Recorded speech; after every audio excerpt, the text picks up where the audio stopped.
Lo estamos viendo con el doctor Diego Armesto, que es profesor de Derecho Constitucional de la U. Gracias por estar con nosotros. No, por favor, gracias por invitarme. Digo, en algunos casos no conocer es como grave, Es ¿no? grave, es grave. Es grave porque aparte la provincia de Buenos Aires es más que conocida por todos. Estaba hablando con vos, vos sos de Rosario y más o menos algunas cosas las sabés. No saber dónde queda el mercado de frutos es medio... Se complica. Se complica. Se complica, digo, ¿no? O cuántos integran la Cámara. La Cámara de Diputados. Sí. Que un ex gobernador no sepa cuántos se integran la Cámara de Diputados es un tema difícil de digerir.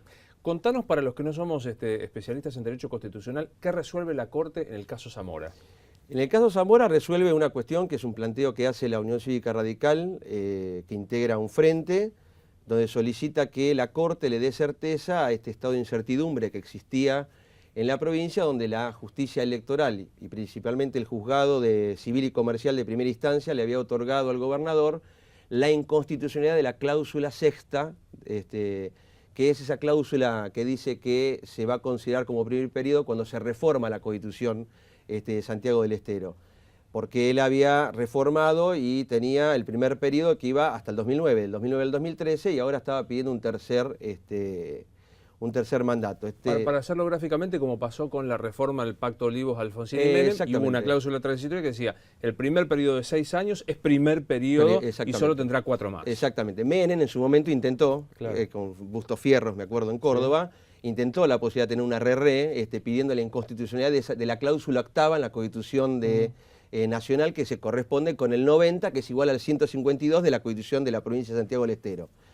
La Corte Suprema casó el caso y automáticamente dictó una medida cautelar donde le dijo al gobernador, mire, usted no cumple con los principios republicanos, usted está violando el artículo 1, 5 y 31, más la vinculación, que esto es lo importante, es decir, cómo la Corte se mete en la cuestión de derechos. Él dice que si darle un tercer mandato es vulnerar derechos.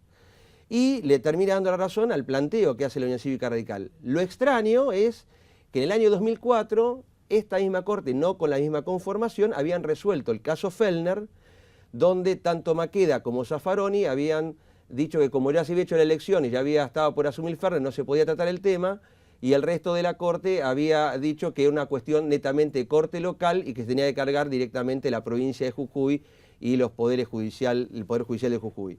Acá la Corte casa la cuestión y arremete directamente sobre el fondo de la cuestión y dice que no es una cuestión cuando está en juego el artículo 5 de la Constitución, que es la garantía federal.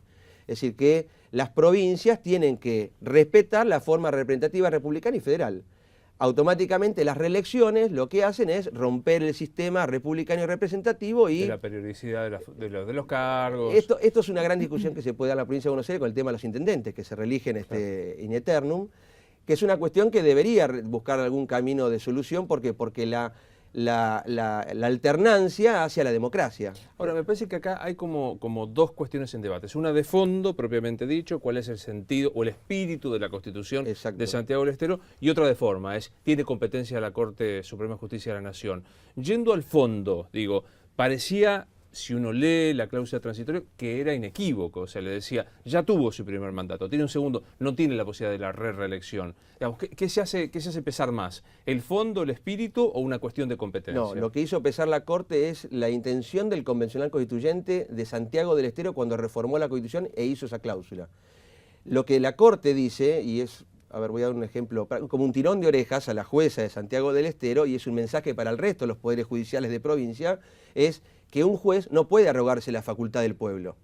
Cuando se reúne la Convención Constituyente es el pueblo que reforma la Constitución. Nosotros tenemos un sistema representativo donde elegimos representantes, pero ese representante nos representa a nosotros, que somos el pueblo. Nosotros vamos, votamos y elegimos. Ese que nos representa es el Convencional Constituyente. Cuando reforma la Constitución de Santiago del Estero, da un mensaje con esa cláusula, claro, donde está diciendo, a ver, este es su primer periodo, gobernador Zamora, claro, hasta acá. Acá, bajo un artilugio legal, va a un juzgado, una señora que es jueza y ella decide que es inconstitucional, que es totalmente atentatorio contra el sistema representativo republicano, que por eso la Corte se aboca al estudio del tema. Y esto que te vuelvo a decir es esto del neoconstitucionalismo, la apertura que existe hacia la cuestión de la vulnerabilidad de los derechos, es decir, hay una afectación también de los derechos a quién, al ciudadano. Claro. Es decir, esto de las constantes reelecciones produce un detrimento al ciudadano. Ahora, hay varias cosas interesantes para contar de nuestro sistema, ¿no? Uno, por ejemplo, vos mencionabas, hubo un juez que en el caso Fellner, hace 7 años, 8 años, dijo una cosa y hoy dice otra. ¿Está obligado un juez técnicamente a sostener un mismo criterio, digamos, pensando que un caso es ese caso con las circunstancias y puede haber analogías, pero no es el mismo? Bueno, a ver, puede haber analogías, pero no es el mismo. Claro. En este caso no es el mismo porque Fernand ya había sido electo, entonces bajo ese Claro. argumento decían que no podían declarar inconstitucional una norma que ya tenía el gobernador que te va por asumir. Era como abstracta. En este caso, claro. exactamente, la abstracción. En este caso, lo que la Corte, que esto es lo importante, es la velocidad con que casa el tema.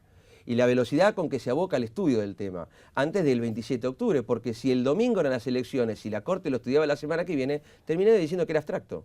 Claro. Esta es la cuestión que es principal, es decir, que también hay que hacer un chapó a la Corte que se abocó en forma automática al estudio del tema y sacó un fallo contundente donde termina bien delimitando estas cuestiones de las reelecciones que afectan al sistema republicano y a la vida misma del ciudadano. Yo decía al comienzo del programa que es interesante porque primero es de un lenguaje muy accesible, los fundamentos y esto que vos estás planteando, la periodicidad, el límite temporario forma parte de la esencia de la República, dice la Corte. Es que uno cuando, ya tendría que empezar a decir, pero uno cuando empieza a estudiar y a caminar en el derecho, uno empieza con las cuestiones básicas del derecho político y lee autores como Montesquieu o como Rousseau y muchos autores en la actualidad que nos hablan de la cuestión de la división de poderes. Ya Aristóteles hablaba en la política. Ahora, nosotros nos estamos acostumbrando a vivir en la anomia de Nino, es decir, vivimos al margen de la ley.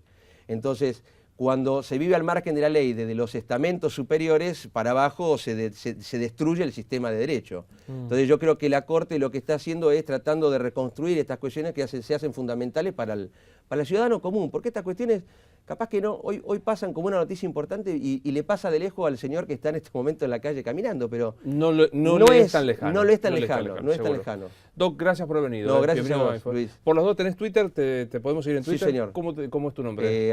@Diego Armesto. Ahí está. Gracias por haber venido. Gracias a vos.